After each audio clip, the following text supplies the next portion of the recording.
In this episode of How It's Made, we're going to talk about Corey's custom harvesting outfit. So what we have here is a replica of an outfit that he drove on wheat harvest. He went on wheat harvest a couple years ago with Paplow harvesting, and he wanted replicas of everything he drove that summer. So this was the truck he was in for that year's wheat harvest. This is a 379. It's really fairly straightforward. This is a two-tone truck, Viper blue with gloss black over top, and parts to match. We have Paplow harvesting here on the battery box, a nice Outlaw visor.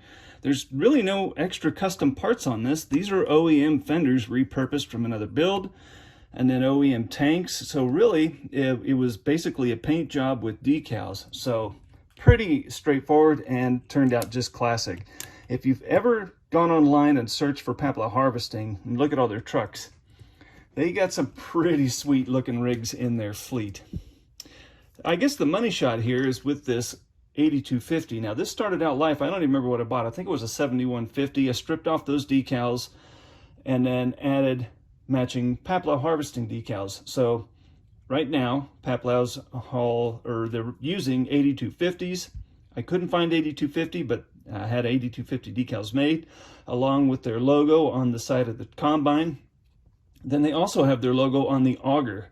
Now in real life, their augers actually bend back here, but that wasn't important to Corey, so we went with just a straight auger and added the decal to it. So both sides have the proper logos on them, which is pretty cool.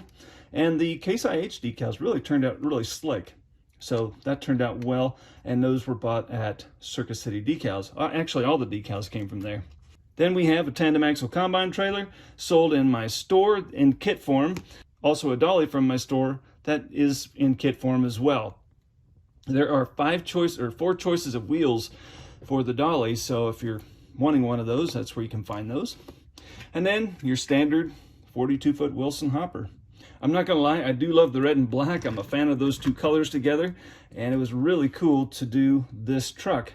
If you have any questions, leave them in the comments, and thanks for watching How It's Made.